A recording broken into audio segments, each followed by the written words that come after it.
tour guide that we had the tour with made a joke that you can't get lost because there's only one McDonald's and it's in the city center, and then the ship is steps away from there. That cracks me up.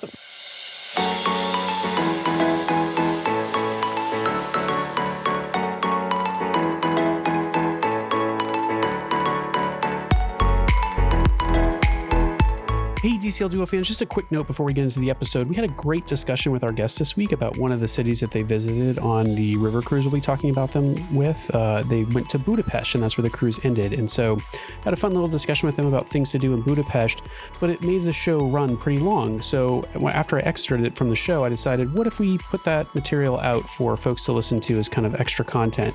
So we are going to do that, but we're going to do it with our Patreon community. And so if you aren't aware, we have a Patreon community that helps support the show. You can head over to patreon.com/DCLDuo and take a look at our monthly support tiers. And we're going to start trying to push some extra content over to them out of the show. So if you're interested in getting that, head over there, check it out, help us support the show. Our commitment to you remains. We will not make money off of the show, and any funds that we receive in addition to what it costs to actually put out this show month to month, we will donate to charity. So just wanted to highlight that for you. If you didn't know we had a Patreon, head over there to patreon.com/DCLDuo and check it out. Now, on to the episode.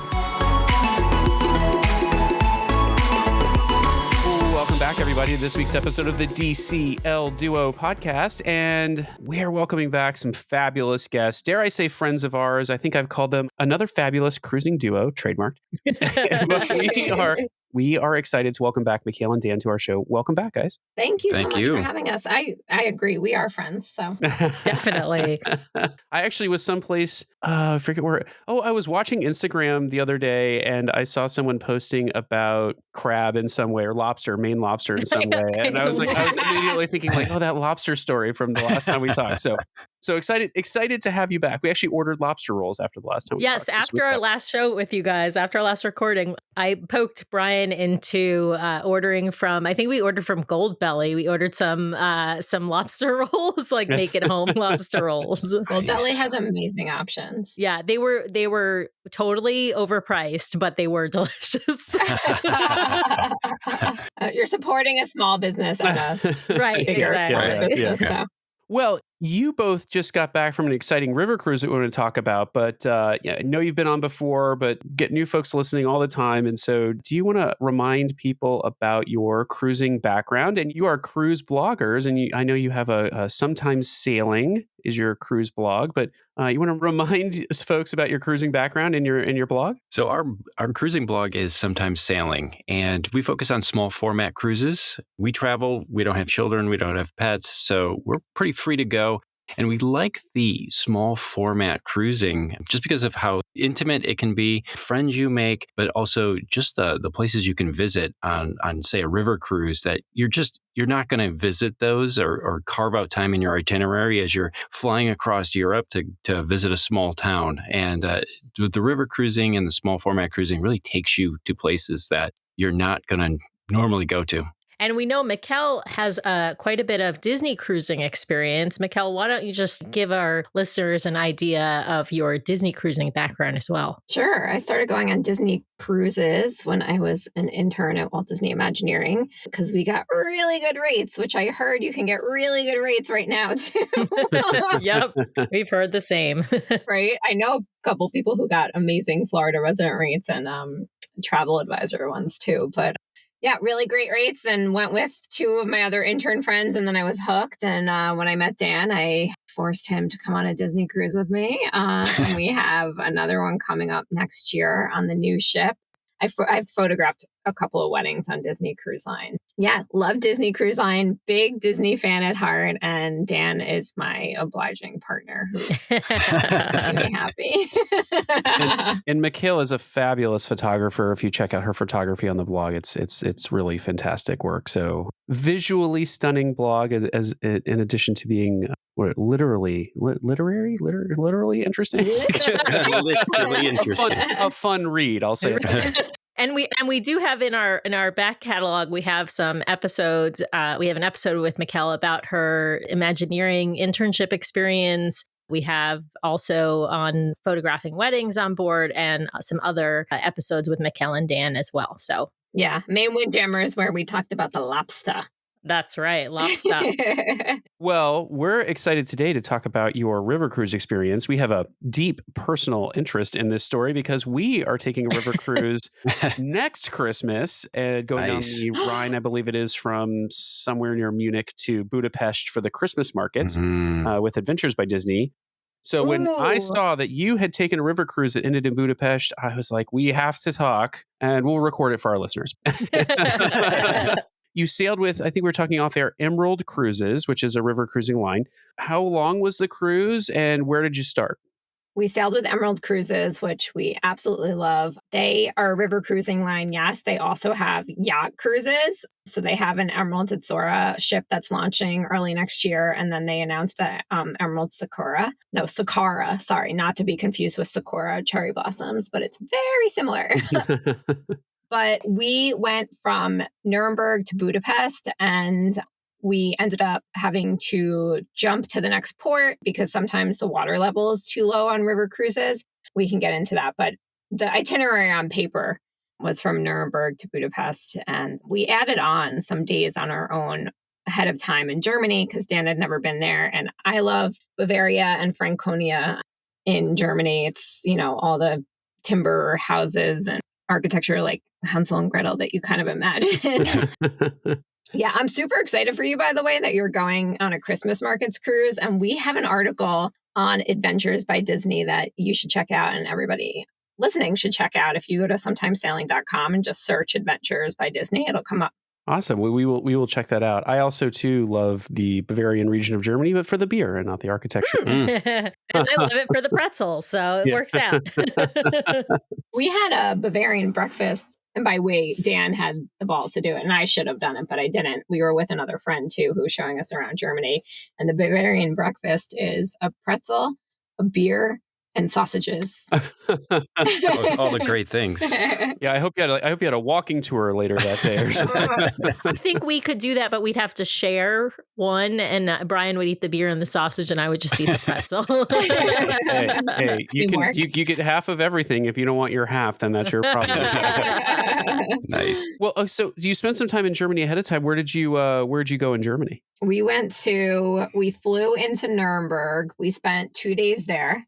And then we went to Bamberg, and then we went to Würzburg, and then... Right, and then we had to jump over to Regensburg to catch the boat.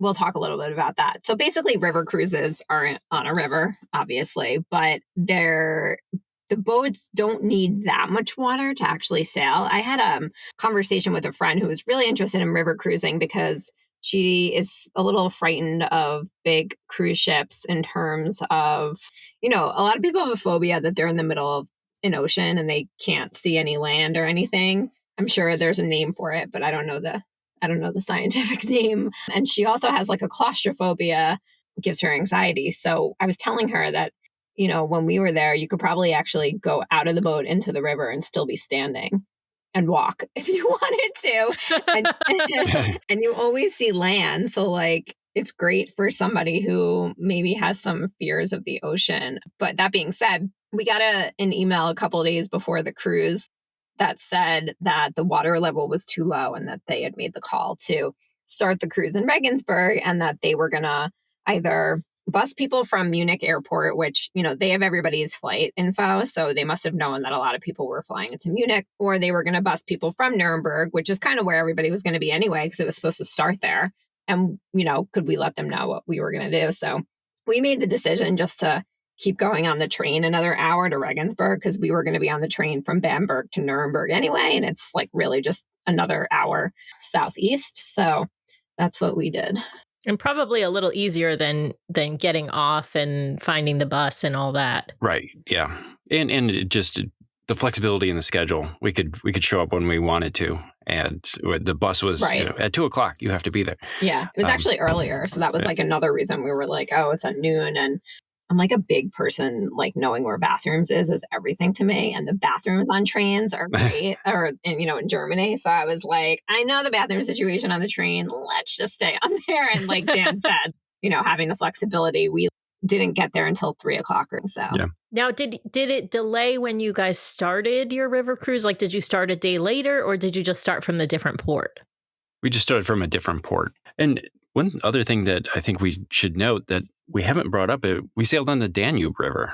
Oh, yeah. Good point. Oh, We were on the Danube River. Oh, Yeah. cool. I was going to ask if you were on the Rhine, but so it's the Danube. Yeah, that's correct. a great point. It seems like the appeal of river cruising is very different than the appeal of ocean cruising or, even some other kinds of expedition cruising, in that you can do these things where you tack on the land-based adventure beforehand, really see the country you're in, head to the port, and then it's kind of almost an extension of the vacation where you've booked the hotel and the hotel's moving with you, but you're really kind of moving along the river, stopping, and the destination isn't the ship you're on, the destination is the city you're in. Is that kind of how you view it? Yeah, absolutely. And that's why we love it so much, because you go to sleep at night and then you wake up in a new city. And sometimes, like when we sailed into Budapest, the beauty is you can get up early and stand on the top deck and watch the grandeur of the city like coming into view, and really the grand entrance on the river into a city. Or else you can go to sleep in and then you wake up and then your itinerary is ready for you and breakfast is ready for you.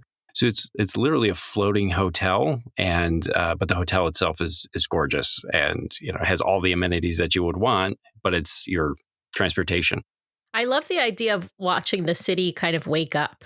Well, you're never losing sight of the shore, so you can really watch the countryside kind of as you go by as Yes. well. Yeah. Yeah. Right. As opposed to a big ocean cruise ship that I don't think there's any Disney fan that doesn't absolutely just like their heart goes pitter patter when they see Castaway Cay coming into view. But you're viewing it from one vantage point where it docks, whereas a river cruise, you're always in the middle of it, so to speak. Like you're always getting kind of a sandwich view, and the ham is the river cruise ship and the spread is the shore.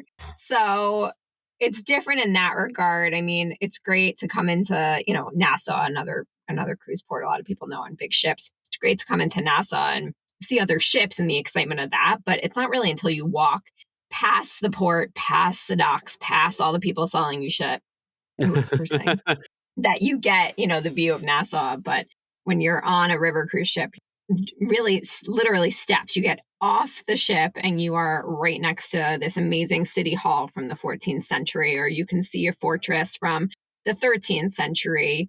And, that's another great point. Like the disembarking on a river cruise ship is like seconds. There's not a line, like it's seconds. You just scan your little pass in and out. Obviously, like a big ocean ship, they want to know if you're on or off, but it's seconds. So there's a lot of differences, but you're still on the water. So if you like being on the water, you're still cruising. Let's talk about that for a second. Let's talk about some of these river cruise lines. Have you sailed on other lines besides Emerald Cruises? And I think I know the answer is yes to that. But what, I guess we should say, what other lines have you sailed on besides Emerald Cruises? I've been on Viking, and I know quite a bit about other cruise lines because I do a lot of research about it and write about it. Dan's only been on Emerald, so that's our cruise line as a couple. But yeah, I mean, I think every one of them kind of has their own style and maybe pros and cons, but there's a lot of similarities. But also I think one of the similarities is that I think there's like this kind of myth that they're really expensive. Price is relative, obviously, to everybody. Some people say that Disney Cruise Line's really expensive too, but you have to kind of bring into focus what you're getting for it. Of course, we've written about that too. Are river cruises really expensive or the best value for their money? And they include so much. So I think across the board, you can assume that every river cruise is going to include beer and wine with lunch and dinner. They're going to include walking tours in the ports, and then they're going to include gratuities in most cases. I think when people are considering a river cruise, that's something to also keep at the forefront of your mind. Yeah. So across the different lines, Mikkel, that you've experienced, and for everyone out there, Disney Cruise Line partners with a line called AMA Waterways in Europe, and AMA has actually built some ships supposedly bespoke for Disney. That does not mean, by the way, that they have Disney touches throughout them or anything of that nature. It was more that they built the ships with cabins that have families in mind. So most river cruise ships the cabin will generally only occupy 2 individuals in the stateroom, some cabins with 3. The Disney Cruise Line river cruising ships, many of the cabins will accommodate 3 easily, and some will accommodate 4, I think it is. So But what are some of the other differences? I would imagine Viking is luxury, right? Viking drips luxury in the cruising market. So you're talking very high end there. I guess maybe where does Emerald fall, and what are some of those other differences that people should think about as they're looking at different river cruise lines? Alma Waterways partnership with Adventures by Disney, to your point, is really unique because most river cruise lines are for like an 18 and up market, not really multi-generational kind of thing. A Rose is another one that focuses on families. They're kind of a UK line. Like you were saying, some of the rooms connect on Alma Waterways that were specifically designed with Adventures by Disney in mind. I would say for Emerald, it's very sleek and modern looking. Not in a Scandinavian way like Viking, more like black, white, tan colors, minimalist almost, which we like. We did that. I wouldn't consider Viking ultra luxury.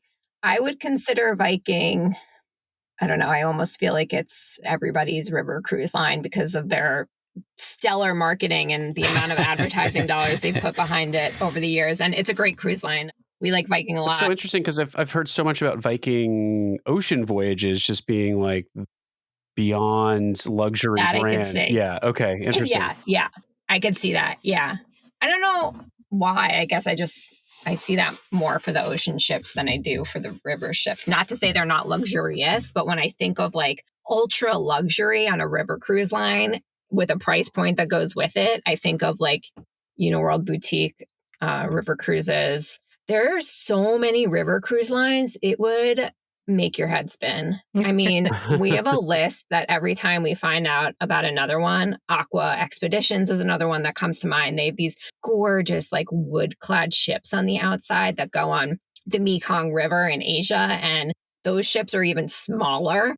But to that point about Viking, like we've seen some, I'm blanking on what they call them, but they call them like, long ships, a Viking long ship. And they are longer than any other river cruise ship you're going to see on the Danube or the Rhine. They can't make them that long for certain rivers, like I was saying, the Mekong. But yeah, I mean, now I'm going off on a tangent, but I would say Emerald is continuously voted the best value for the money. It's so interesting when you're on the cruise line and you talk to people, the things that we kept hearing on the cruise that we were on in October were two things. One was we've waited for this cruise so long, literally, because it was postponed because of COVID. Mm-hmm. So everybody was just like so happy to be on the ship finally. And then the other thing we heard was people saying that they love that Emerald is a great price point. They feel like they get the best value and it's not stuffy. So like there's no formal night that you have to wear a gown and a tuxedo. You don't even have to wear a tie, but it's nice. Like everybody's tasteful, everybody's dressed appropriately.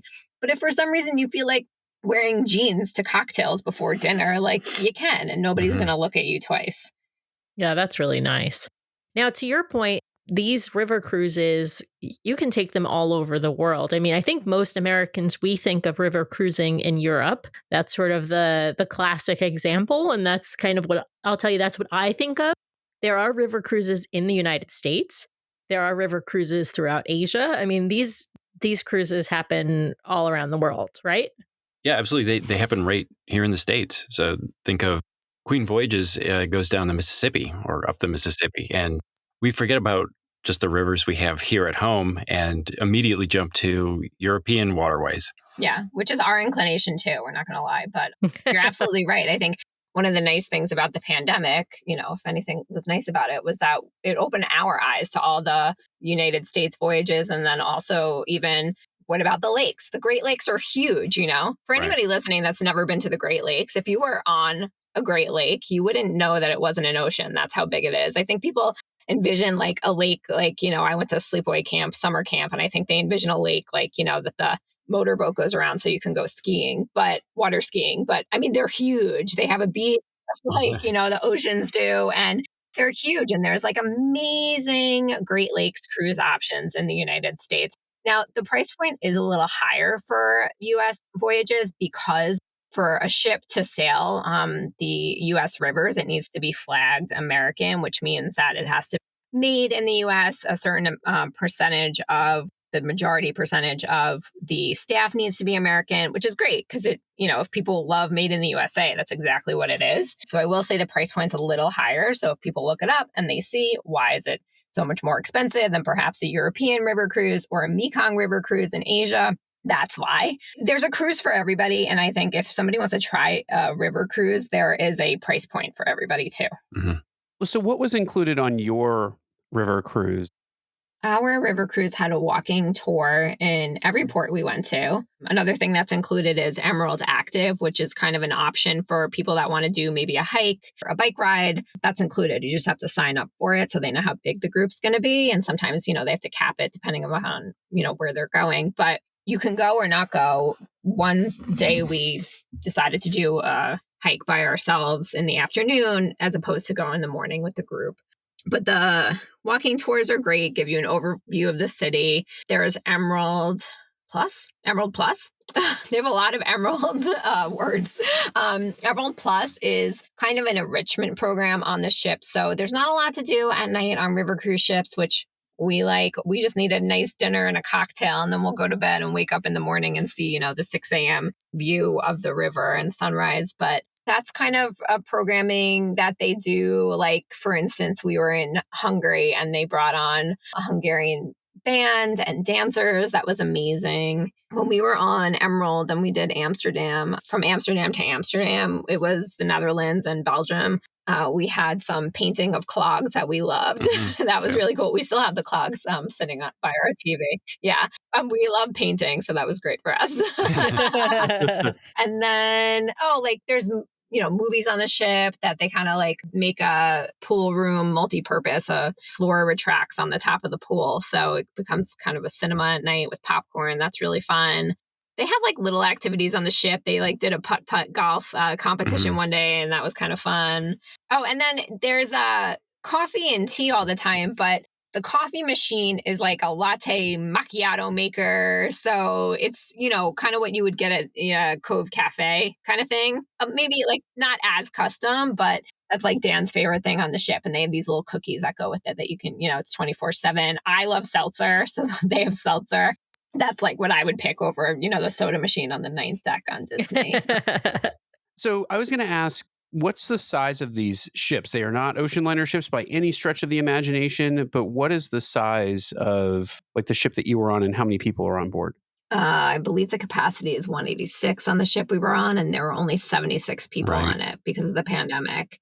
And everybody has to be vaccinated. I mean, this is another conversation for another day, but Dan and I think cruising is one of the best ways you can travel right now in terms of health and safety. Yeah, we tend to agree. I think there's also unique in the river cruising aspect here is the itinerary. And so let's start with, what ports did you stop at along the way? And then I'm curious to understand, when do you typically arrive into the port and when do you leave? Because your comment about after hours or nightlife on board, I wonder how much of that is driven by the fact that, if the ship doesn't leave until later in the evening, you can always hop off and, go experience a bar or something in the city that you're in. So just curious about what ports you stopped at and what the port timing looks like. Yeah, so I'll take the port timing. Ultimately, I would say more often than not, we're cruising during dinner and we start cruising as we sit down for dinner. And then we'll cruise overnight, probably around 4 or 5 in the morning. We'll dock or else sometimes as late as 6 or 10. But ultimately, you have your all aboard time. Everybody gets on and then usually we go up to dinner, have a cruise talk. And then the mornings are, in my opinion, that's just the best because you're, like we said earlier, you're waking up with the city and you're seeing the new city, the new port come to life. And it's a completely different view. I'll let Mikkel kind of talk about what ports we visited, but yeah.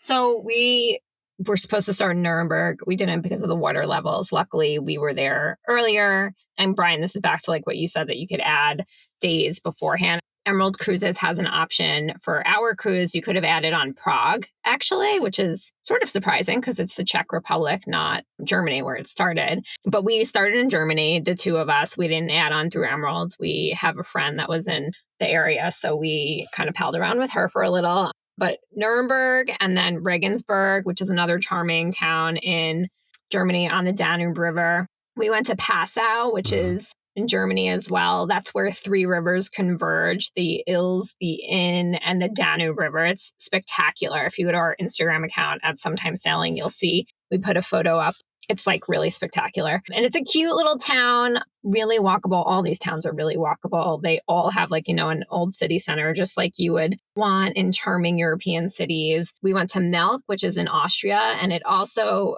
sails through the UNESCO cultural landscape, the Wachau Valley, which is beautiful. And we really lucked out with incredible weather in late October. We had blue skies almost every day, and we had just the most stunning fall colors. So going through the valley and seeing fall leaves and still leaves on all the vineyards and the vines was really incredible. And we went to Melk. Did I say that? Melk. They have a really incredible abbey that they're famous for, and gardens that are kind of right below the abbey that just will blow your mind. And then we went to Vienna. Vienna is one of the bigger cities we went to. So Vienna and Budapest were really the two huge ones. Budapest, tomato. In Hungarian, the S is pronounced like a psht. So I'm always like, I don't know which way to say it, but anyway, they're both right. But yeah, we ended in Budapest. You forgot Slovenia, or I'm sorry. Bratislava, which is part of Slovakia. You're right. That was a good one. That's a really small port. The tour guide that we had the tour with made a joke that you can't get lost because there's only one McDonald's and it's in the city center. And then the ship is steps away from there. That cracks me up. Yeah. It's like the McDonald's is right next to this incredible like opera house that's really old. So the juxtaposition of McDonald's in Europe is just... That's just so Europe, right? I mean... Yeah. The Danube River goes all the way out to the Black Sea, actually. There are other itineraries with other cruise lines that will go through Croatia and Serbia out, to the delta of the Danube River. But the most popular is Nuremberg to Budapest or the reverse. Yeah, and we've heard that at times you can be moving between cities that you could probably Uber between for fraction of the cost. 100%, yeah. Yeah, so you're not going that far day to day, unlike an ocean cruise liner where you might go from country to country day to day. What's the port experience like? Because we've heard, brace yourself when you're in port. They usually stack ships up and you might open your window and be staring into someone else's cabin and, that sort of thing. But what's the port experience like on these cruises? Yeah, that does happen. There is quite a few ports that you're stacked up, or even to get to land, you have to walk through other ships. And you just wave to your neighbor for the day. But ultimately, we didn't find that the crowds are that bad. Like, the ports are busy, of course, but once you're out and you just start to explore the city, it's pretty much choose your own adventure once you get out there.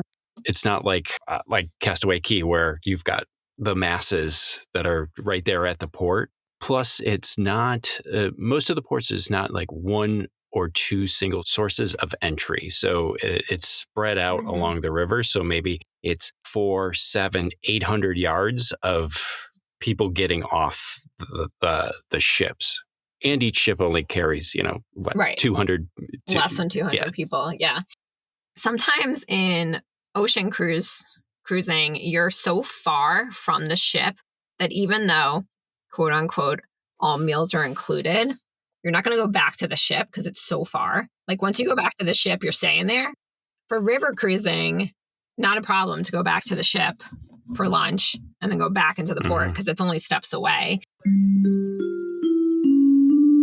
Well, we need to take a quick pause in the action here to thank our amazing sponsors over at Touring Plans. We use Touring Plans Travel to book our own Disney vacations and just love, love, love our Touring Plans Travel specialist. She waits on hold when we don't have time. She monitors cruise deals for us and rebooks to get us lower rates on some of the cruise lines where the prices actually do go down, like Disney Cruise Line. So she does watch those rates for us and rebook. She steers us toward cruises we would like and room categories and gives us suggestions. And so while we have our preferences, she's always there and available to help us out. And when we plan a parks vacation, it's just gotten so complicated of late with all the new Genie technology and everything. Like I need to rely on someone who really understands what's going on. And she absolutely helps us there as well. So we love the folks over at Touring Plans. What we love most is that the philosophy of Touring Plans aligns with the philosophy of our own podcast. We're not out to sell you a Disney vacation. We're not travel agents ourselves. And so we just like to give our honest opinions and reviews. And I think you'll find the folks over at Touring Plans will also give you their honest opinions and reviews of different sailings and ships and steer you toward the thing that they think is the best for your family. So remember, you don't pay anything extra to use a travel agent, especially when booking Disney vacations. Disney pays the travel agent at the time you travel. You're leaving money on the table if you don't use a travel agent. You're certainly leaving expertise on the table if you don't. So we highly recommend the folks over at Touring Plans. Head over there, check them out, touringplans.com/travel. Let them know the DCL Duo sent you to help support the show. And with that, back to our episode.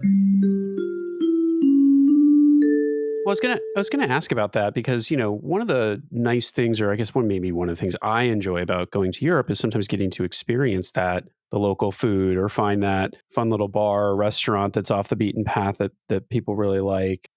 Experiencing these cities with cruising, it sounds like, one, you got to be back for dinner because that's when the ship is sailing off. And so I was curious about how much you get exposed to the local food and cuisine. Are they doing that on board the ship to some extent, or is it more like in a cruise line in the Caribbean where they're trying to cater to a kind of a, I'll just call it an American palate, a broad American palate kind of thing. So what was your ability to experience some of the local food and, cuisine and that sort of stuff versus eating on the ship? And what I'm assuming the ship food was fantastic, but what was it like? So to answer your question, both and all, because you can get off and choose your own adventure and explore and really find that local cuisine if you want to be the Anthony Bourdain and go out and do it yourself.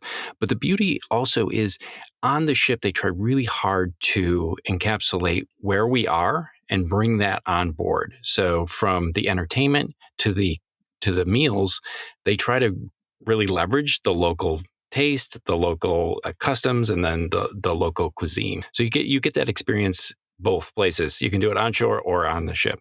One example of that is when we were in Austria. They did this huge smorgasbord of Austrian cuisine for lunch, and it was like a little of everything that you could try, from these potato dumplings to spätzle to obviously pretzels, different sausages. So it was great that they incorporated that. I will say overall, it didn't feel like every day they were doing that.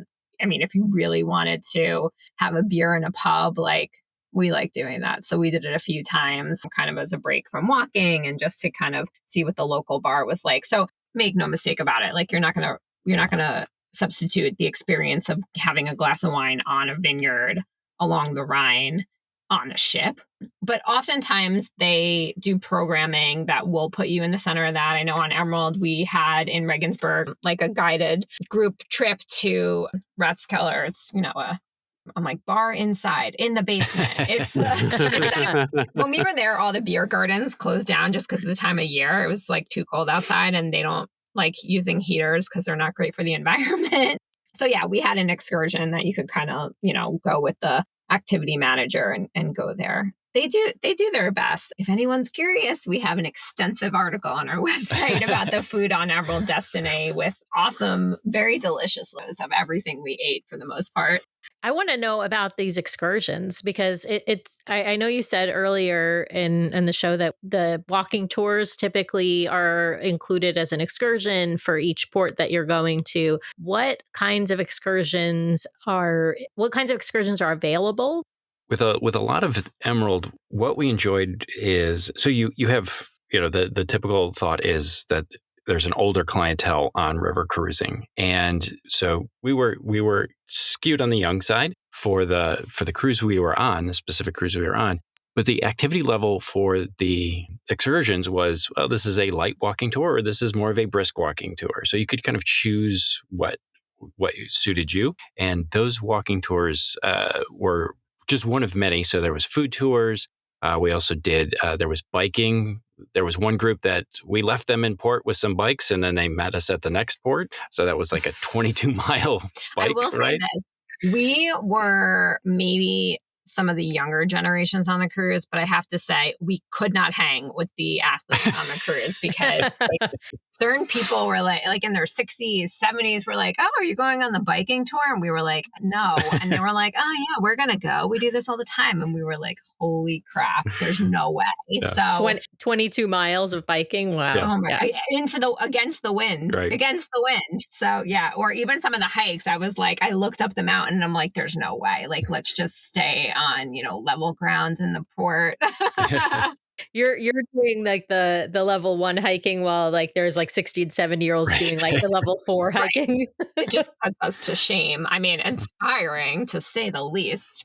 And some of those tours that Dan was talking about are included, some are not. One of the ultimate, totally recommend paying for the upgrade in Vienna.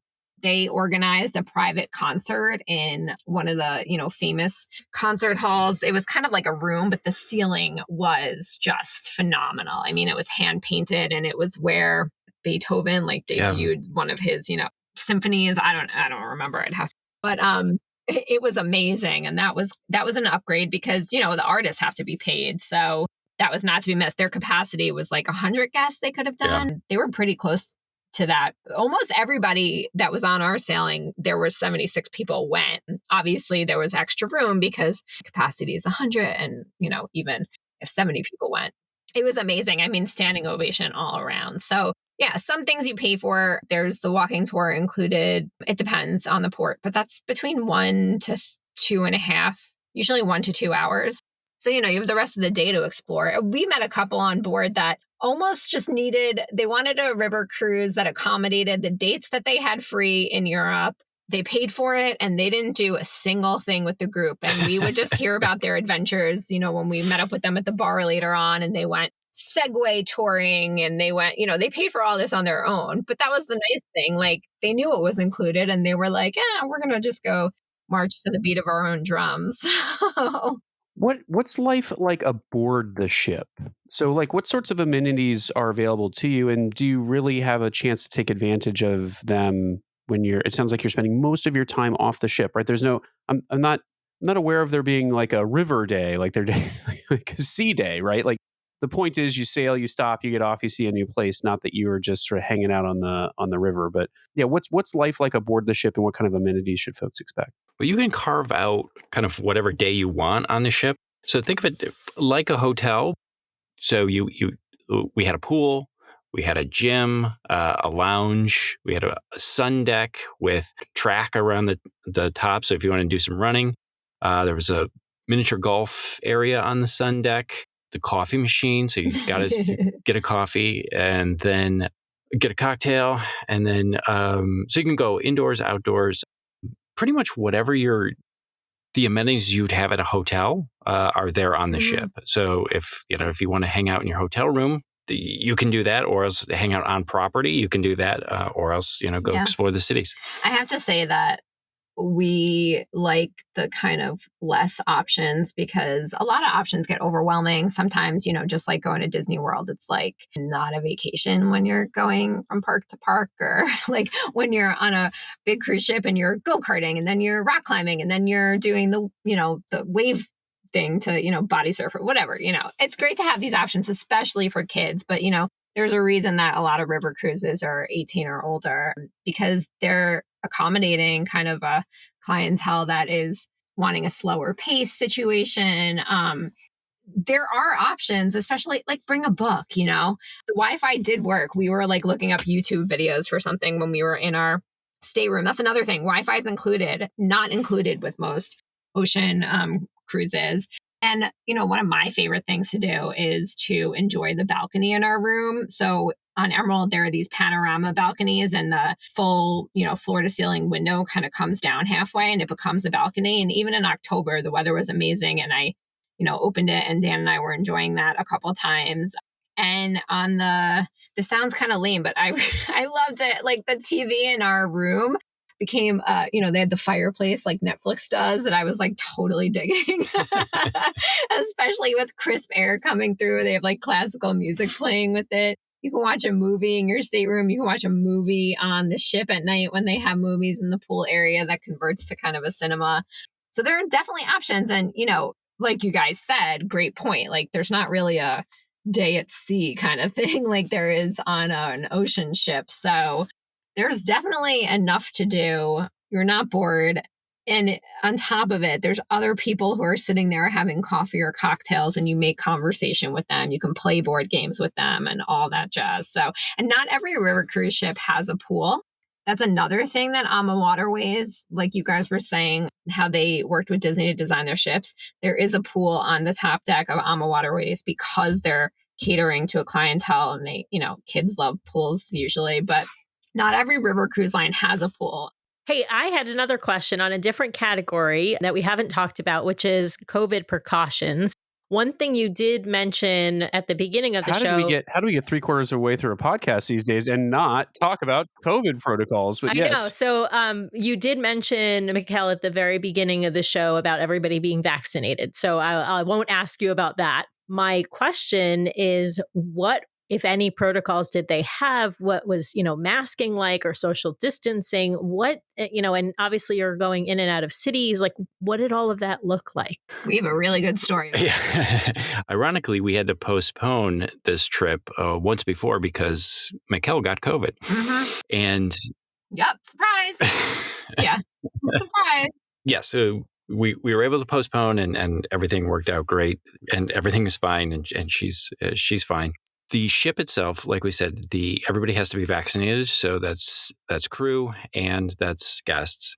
We had to get the tests before we flew into Germany. And then once we got on the ship, we had masks in our stateroom. And then there was different masking policies per country. So Vienna was different than Germany. And then Hungary was the Wild West, and you could do whatever you wanted. So it was, varied from country to country. And then they were very, very encouraging to continue to use hand sanitizer, like most cruises. And then masking was, they requested that you mask as you were walking through the common areas, and specifically when you were interacting with crew members. So if you were talking to housekeeping or talking to the front desk, they asked that you had the mask on. You could remove your mask if you were outdoors on the top deck or if you were eating, but it was strongly encouraged that you had the masks on. Then also, as far as social distancing, there isn't really so much you can do there. They did spread out the dining room quite a bit compared to our last cruise, but part of that was just the lower capacity. Yeah. Also, they were able to do that. So there was a little bit more space in between the tables and the seating arrangements. Can I ask about the seating arrangements? Could you sit with, another couple or, another group, or how did they manage that?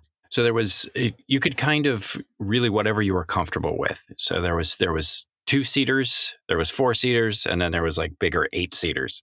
So it was like, if you wanted to join a larger table, you could do that, or else you could, hey, I just want to stay in our bubble. And we got the 2-seater. We did have a solo traveler friend that joined us a few times for dinner. So, we'd sit at a 4-seat, and then he would come and join us. And then sometimes we ate with other couples. So we were comfortable enough with the situation that it felt good to just eat with another couple.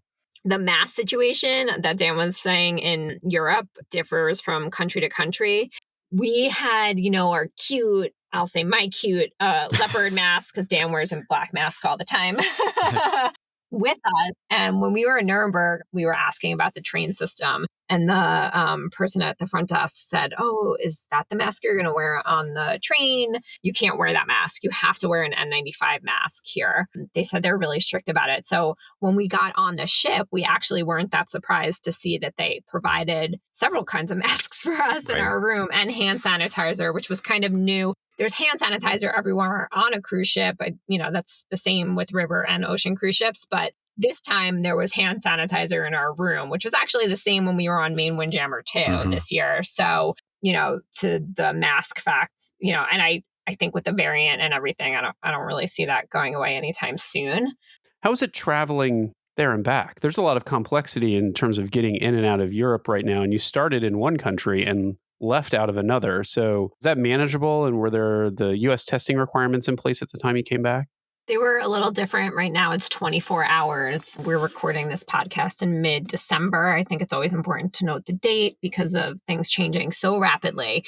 when we came back on November 1st, like a couple weeks later, they made the testing different, that it had to be within 24 hours. Right. To be honest, like, we don't know how that's going to work because we didn't have to get that done. So we don't know how easy or difficult that is. Although if they're approving tests that you can kind of do at home, so to speak, and you can buy a test and take it to your hotel room and show proof of that, then we imagine that's kind of easy. But we specifically decided to come home right from Budapest when the ship docked for debarkation because we tested on the ship. So the test was included, which was awesome. So everybody on the ship had the option of doing a test. It was kind of like you gargle with water or spit into the little tube, which was easier and less gross than it sounds. And then they send out the test, and then you had the option of getting your result printed at the front desk in case you needed it. And you actually had to sign a waiver that said that they were able to print your results. I think that's because they can see your results. So it's kind of confidential. Yeah. When we were in Europe,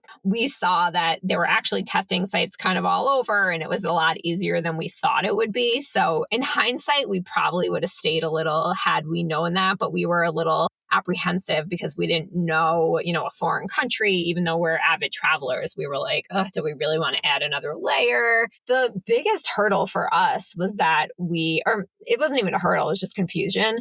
Even like I spoke to somebody I know that does like Berlin tourism. She couldn't even tell me like what the rule was for Germany. So we decided we're just going to get PCR tests before we go and, check those boxes because we're not sure if we need it or not. So when in doubt, get a test as close to travel as you can. Cruise lines do their best to take the guesswork out of the equation. You'll notice now when you go on, especially river cruise lines and expedition voyages, because I've been on a ton of websites looking this up, there's, a health and safety tab now, and it will say what to expect before, during, and after your cruise, which is really great and kind of demystifies the process. Well, Sam, do you have any more questions? I know we've covered river cruising in other shows in terms of, size of stateroom and things like that. I wanted to hear from Mikhail and Dan about their experience, but do you have any other questions for them before we shift it over to rapid fire? No, I was going to say I have a short rapid fire prepared, but I don't have I don't have any other questions I can think of. All right, well, let me throw it your direction for rapid fire. Take it away, Sam. All right. So this rapid fire, because we've had you guys on the show multiple times, so I'm not going to ask you Disney cruise questions or Disney parks questions. I'm going to just ask you. We know everything about them. We have no questions for them anymore. No, but I want to ask just sort of quick take favorites from this particular cruise that we've been talking about, this river cruise.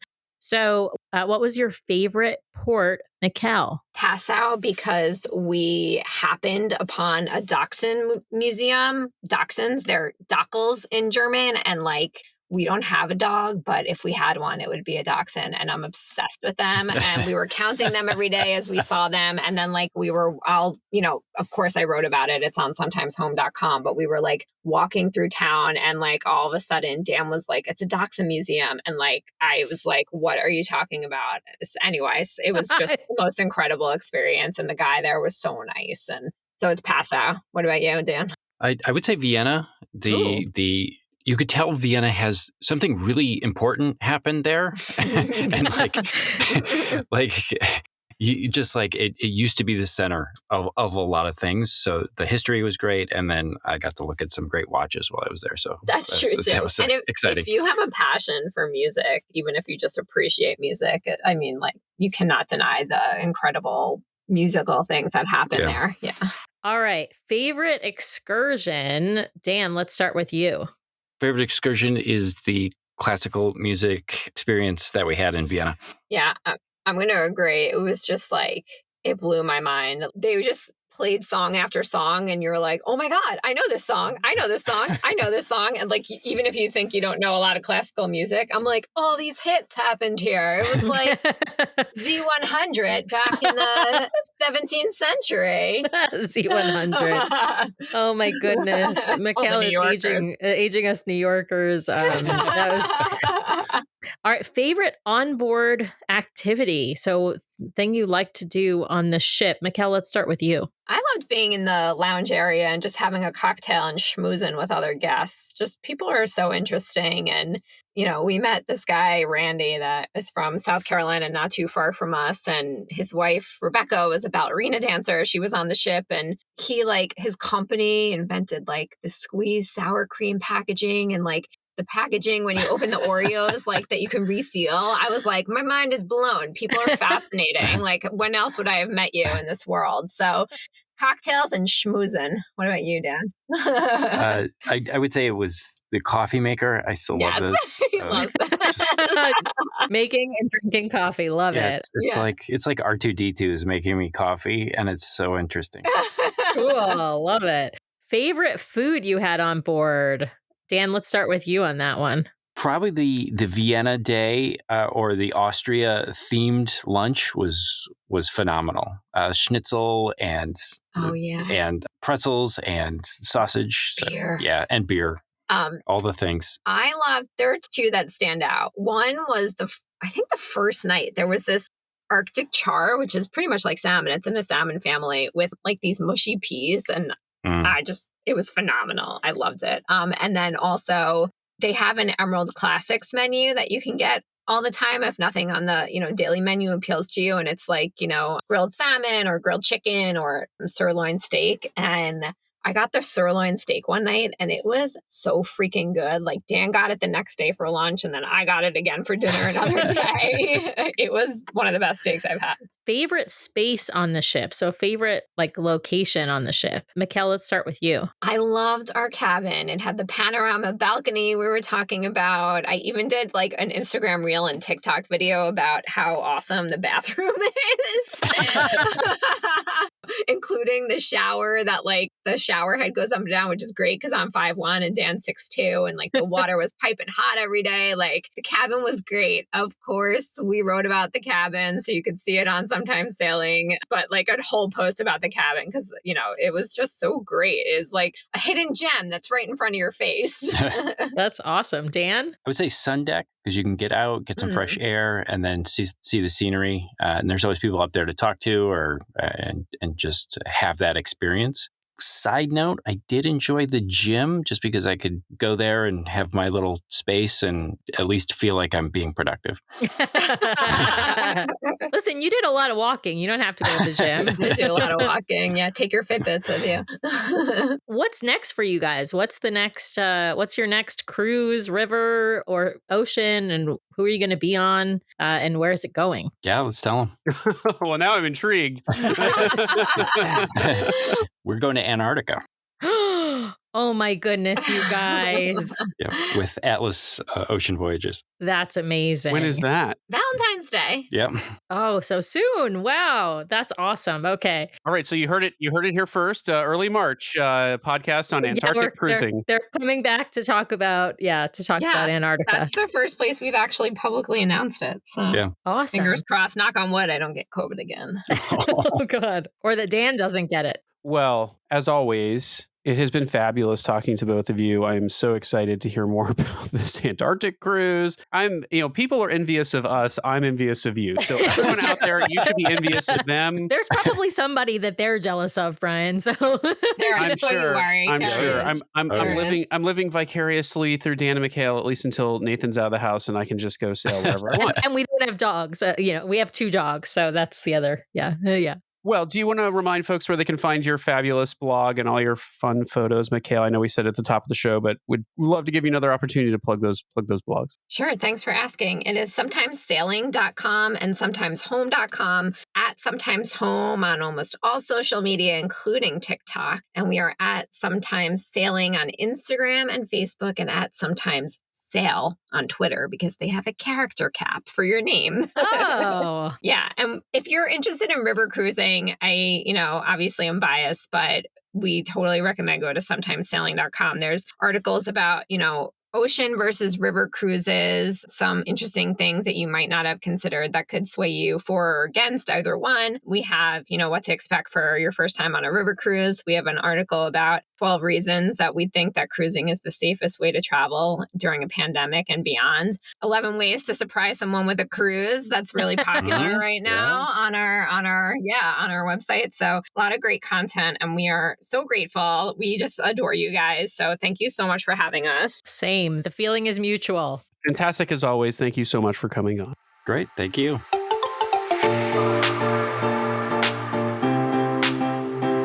Well, I hope you enjoyed hearing all about Mikhail and Dan's fabulous trip down the Danube. We can't wait to experience it ourselves. Fingers crossed this year, although with ABD canceling more and more of their adventures, we're getting a little worried about it. So we do have a backup plan in the works, but we will make it there one day soon. And we can't wait based on the conversation we had with them. Don't forget, if you want to hear more about their stay in Budapest post-cruise, you got about 10 additional minutes of the show. Head over to patreon.com. We're going to be releasing that out to our Patreons. We'd love to have you listen to it. So head over there and check it out. With that, I do have another 5-star review to read on the air this week. This one comes from Bluepoint1776, who writes, Delightful cruising couple with pleasantly detailed trip information about cruising, Hawaii, Disney, and resorts. Thank you. We enjoy every episode. Well, we appreciate you for leaving that review, and we love putting these episodes out. As we've said before, as long as folks are listening and finding value in the show, we will keep making it. So if you want to express how much value you find out of the show, please head over to Apple Podcasts. Leave us those 5-star reviews. We love the written reviews. We love reading them on the air. So with that, I just do want to thank each and every one of you out there for listening this week. Please remember to subscribe to our podcast so you can keep getting great content from the DCL Duo each week. You can also head over to youtube.com/DCL Duo for even more great content if you're looking for some. If you'd like to ask a question or be a guest on the show, please email us at dclduo@gmail.com or reach out to us on social media at DCL Duo. You can also head over to our DCL Duo vlog and podcast Facebook group if you'd like to join a conversation with some like-minded DCL Duo fans and cruisers like yourself. You can also help support the show by browsing to touringplans.com/travel to book your next fabulous Disney vacation. Just let them know the DCL Duo sent you, or by heading over to patreon.com/DCL Duo and joining one of our monthly support tiers. The DCL Duo podcast and vlog are not affiliated with Disney Cruise Line, the Disney Company, or the Disney family of theme parks. The views expressed on the show are solely those of the individuals on the podcast and in no way reflect the views of the Disney Company or Disney Cruise Line. If you have questions about a Disney cruise or a Disney vacation, please contact Disney directly or your own travel agent. Thanks again for listening, and we'll see you next time for another fabulous Disney adventure with the DCL Duo. Good night.